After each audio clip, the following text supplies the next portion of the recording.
Salut, bienvenue à Planétaire pour le 4e épisode de Une page, un message. Aujourd'hui, nous avons le livre de Henri Vallon qui s'appelle L'évolution psychologique de l'enfant. Ce livre, je l'ai trouvé dans une boîte à livres il y a quelques jours. J'ai voulu en fait déjà tourner un épisode en ouvrant une page de ce livre et j'ai été perturbé parce que j'ai eu du mal à intégrer en fait toutes les informations qui étaient qui m'ont d'une certaine manière transporté jusqu'à mon enfance, etc. Et je me suis dit, bon, je suis pas prêt en fait. Donc bon, peut-être que là, oui, on va essayer, on va tester en tout cas. Je vais ouvrir une page, on va essayer d'analyser un petit peu quel est le message. Donc on est parti. Alors, j'ouvre une page. Hop, celle-ci. Alors on a la page 62 et donc on est dans le chapitre le jeu. Le jeu. Alors je lis. Alors qu'il est pour Jeannette une forme d'activité dégradée, Herbert Spencer en faisait le résultat d'une activité surabondante dont les tâches courantes n'auraient pu épuiser toutes les ressources. On a facilement objecté qu'il survient souvent à des moments de lassitude où toute occupation sérieuse et utile deviendrait pénible. Il serait donc bien une manifestation d'épuisement tout au moins relatif. Pourtant l'activité ludique que Jeannette décrit dans la psychasthénie, comme l'effet d'un voltage trop bas pour produire un acte qui soit au niveau des circonstances réelles, est bien loin d'être complètement assimilable au jeu. Elle en est même par certains côtés l'inverse. Souvent accompagnée d'angoisse, elle n'en a pas l'influence tonique et ne mérite à aucun degré comme lui le nom de récréation. Bon, je pense que ça fait suite à ce qu'il y a eu avant, ça va être un peu difficile de... On va lire la suite parce que je pense que on va directement analyser d'ailleurs le paragraphe suivant. Hein. Je pense que...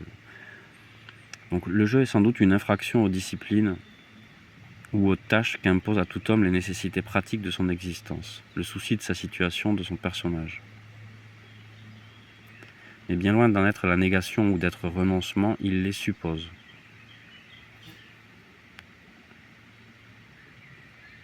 C'est par rapport à elles qu'il est goûté comme une détente et aussi comme une reprise d'élan. Car à l'abri de leurs exigences, il est le libre inventaire et la mise au point de telles ou telles disponibilités fonctionnelles. Il n'y a jeu que s'il y a satisfaction de soustraire momentanément l'exercice d'une fonction aux contraintes ou aux limitations qu'elle subit normalement d'activité en quelque sorte plus responsable, c'est-à-dire tenant un poste plus éminent dans les conduites d'adaptation au milieu physique ou au milieu social. La désintégration passagère suppose l'intégration habituelle.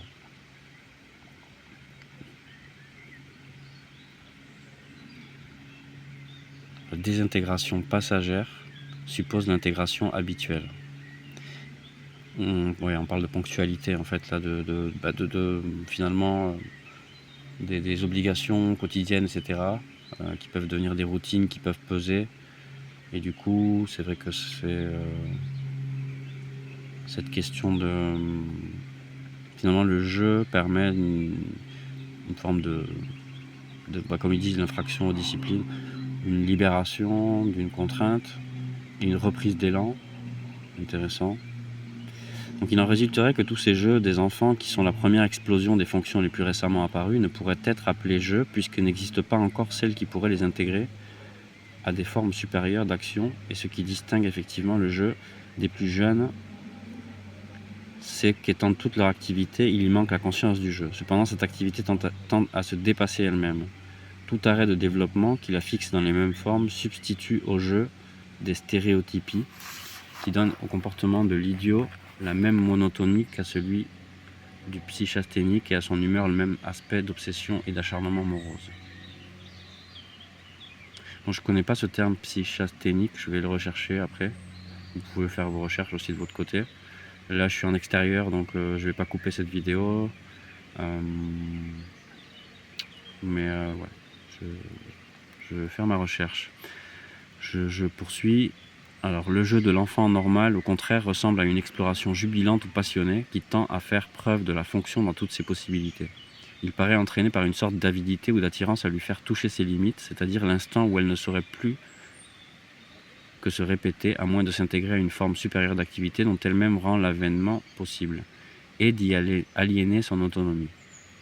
Tout développement supposant des étapes ultérieures, elle joue chez l'enfant le même rôle que chez l'adulte, les activités à l'égard desquelles, par une sorte de retour en arrière, le jeu peut momentanément libérer l'exercice des fonctions que leur usage habituel rend serve.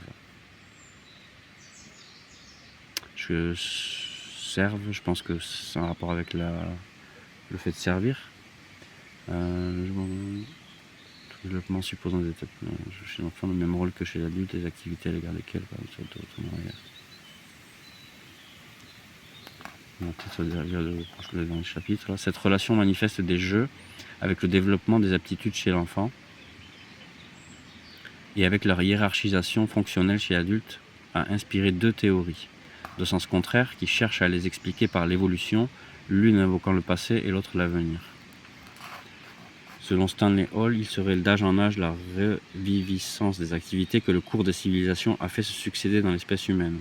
Les instincts de chasse ou de guerre, par exemple, surgiraient à leur rang dans la croissance psychique de l'enfant, amenant même la réinvention de techniques primitives, comme celle de la fronde ou du tir à l'arc. Mais la soi-disant reproduction de la phylogénèse par l'ontogénèse, qui n'est pas sans présenter des difficultés appliquées à la simple succession des formes anatomiques chez l'embryon, devient beaucoup plus invraisemblable encore s'il s'agit d'assimiler aux étapes de la civilisation celles que son développement spontané fait parcourir au psychisme de l'enfant. Car le trait d'union devrait être nécessairement biologique. Il faudrait même admettre avec l'hérédité des caractères acquis, qui est loin d'être démontrée, celle de systèmes bien complexes où seraient impliqués en même temps que les gestes, les instruments qui leur correspondent. Ok. Alors, bon, c'est super intéressant parce qu'encore une fois, on peut faire le lien direct avec ce que moi j'étudie en astrologie, puisque là, il nous parlait effectivement d'héritage. Donc l'héritage, on peut le voir justement à travers de la photographie du ciel au moment de la naissance, et le comparatif de cette photographie du ciel avec celle des parents déjà. Pour commencer, hein, c'est un bon début, même si les parents ne sont pas les seuls, on va dire, qui sont à l'origine en fait, hein, des caractéristiques de l'enfant. L'enfant, il vient dans un contexte global, les parents ont un rôle fondamental, mais après il n'y a pas que, hein, puisque les parents ils sont à l'intérieur d'un contexte familial, social, culturel, etc. Qui peut être immensément plus localisé ou beaucoup plus ample en fait en fonction de cet héritage familial, quoi. D'où viennent, qu'est-ce qu'ont fait ces 2 parents là en fait, hein, quel a été leur contact avec le monde, avec leur famille, etc. Donc ça on va le retrouver sur la carte du ciel natal. Et après les phases effectivement qui sont là indiquées, cette question du jeu, etc. Par contre là on a un schéma qui en effet suit tout simplement les phases et les étapes qui sont indiquées dans le zodiaque, puisque là il parlait par exemple des jeux de guerre, on peut associer au signe du bélier, le chasseur.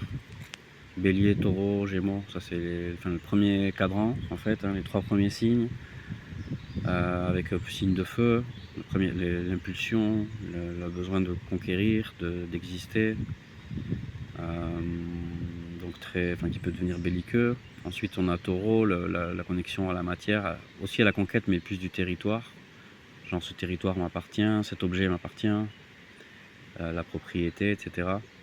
Et puis après, donc c'est un signe de terre, hein, et puis après on a le Gémeaux qui effectivement est la communication avec ma soeur, mon frère, qui sont les premières personnes avec qui je vais partager, je vais communiquer. C'est un peu mes pères, quoi. Parce qu'en Gémeaux on est vraiment dans cette question de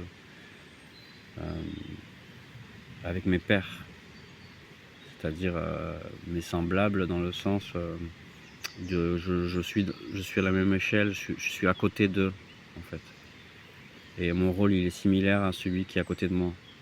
C'est pour ça qu'on parle des jumeaux avec les Gémeaux aussi. Bien différent du second signe d'air, de la Balance, qui lui nous parle de deux choses bien différentes en fait.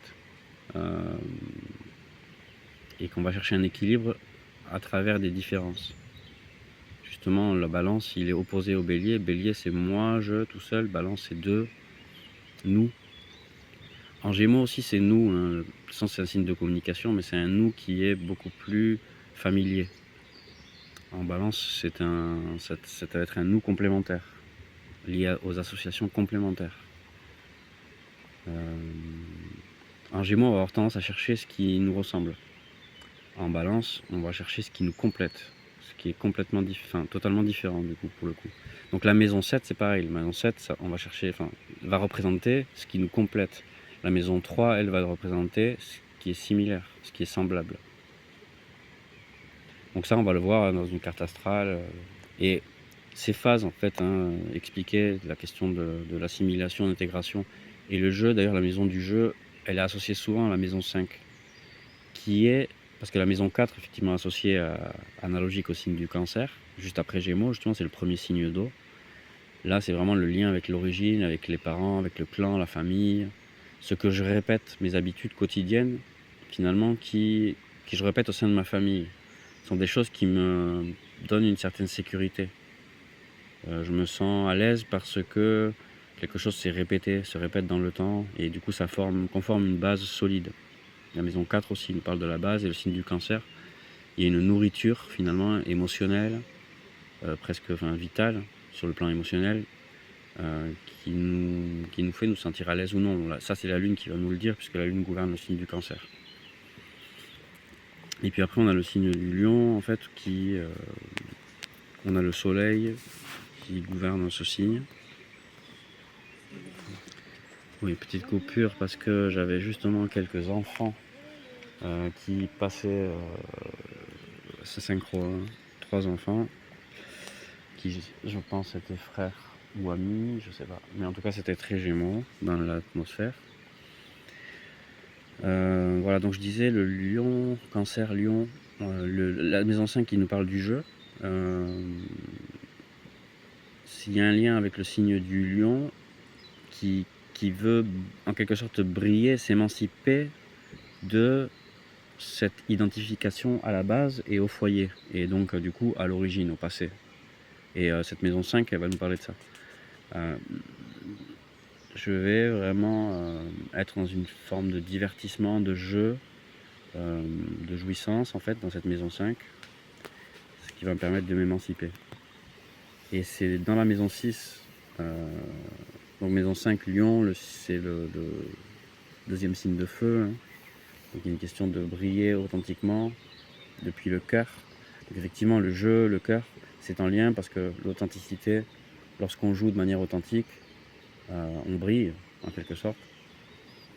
Donc cet épanouissement, il est nécessaire. Et puis après, on retrouve avec le 6e signe du zodiaque, donc la 6e maison analogique de la Vierge, qui là pour le coup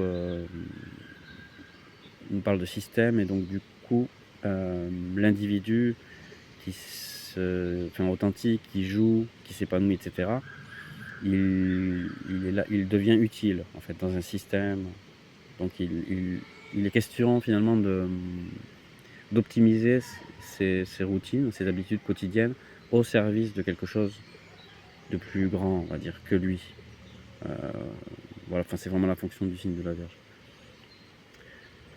Voilà, bon, je pense que voilà, après je pourrais continuer parce qu'après on a Balance, etc.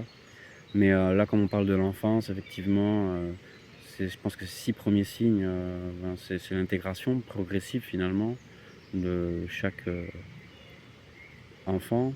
Il y a des étapes, hein. D'ailleurs, il y a une technique qu'on utilise en astrologie qui s'appelle le point de vie. C'est un point qui finalement traverse chaque maison environ entre 6 et 7 ans, suivant les techniques. Ce qui veut dire qu'à l'âge de 42 ans, plus ou moins, on arrive au niveau du descendant, puisque l'ascendant représente la naissance. Je le répète encore, mais je pense que c'est jamais assez, puisque c'est super important. Il faut vraiment l'intégrer, cette notion, que l'ascendant, le point de l'ascendant, cette énergie-là, c'est le moment de la naissance. Donc en fait, la première maison, le point de vie, il va passer. C'est comme si on l'observe de manière fictive. plutôt 7 ans, hein, 7 ans donc pour faire la première maison. À l'âge de 7 ans, il va entrer dans la seconde maison, ensuite à 14 ans dans la troisième maison, etc. Donc il y a 42 ans, il va arriver au niveau du descendant. Donc il a cette capacité à l'âge de 42 ans, d'une certaine manière, d'être en capacité de voir ce qu'il a en face de lui, la complémentarité, de se connecter avec ça, véritablement. Même si c'est vrai que voilà, tout dépend du schéma natal et des planètes qui sont disposées dans les maisons, des planètes qui sont en aspect avec celle-ci, parce que s'il y a des planètes qui sont par exemple en aspect avec des planètes qui sont déjà en maison 1 par exemple, elles vont automatiquement et instantanément entrer dans l'équation. Parce que dès qu'il y a un aspect entre des planètes, en fait, elles sont en interaction de toute façon dès le départ. Après, il y a des planètes qui de toute façon, les transits, ils activent les planètes, etc. Mais ce qui se passe, que je veux dire par là, c'est qu'il y a certaines planètes qui sont pas intégrées ou très mal intégrées ou peu intégrées ou qui sont refoulées ou par les individus, quoi, en fait. Et on a tous nos particularités en fonction de nos héritages. Et je pense que c'est vraiment super intéressant d'en prendre conscience afin d'établir un nouveau lien avec cette planète, avec ce que représente cette énergie, de pouvoir transcender certaines limites, etc. En tout cas, de l'amener sur un autre plan d'expérience, ce lien. De manière à soigner aussi, parce que clairement, il y a un soin qui peut s'effectuer à ce niveau-là, à partir du moment où on en est conscient, on a mis la lumière sur cette zone-là. Voilà, enfin, l'astro ça sert à ça.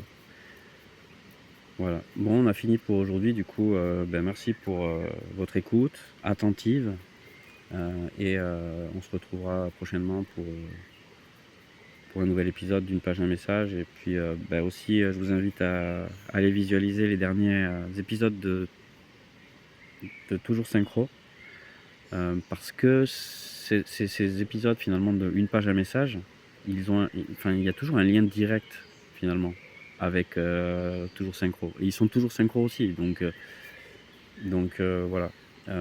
Et puis après, prochainement, dans quelques jours, peut-être même rapidement, un nouvel épisode de Map Astral, c'est pour la prochaine analyse astrologique de la prochaine nouvelle lune en Taureau du 16 mai 2026. Voilà. Belle fin de journée à vous sur Planétaire. À très bientôt. Ciao.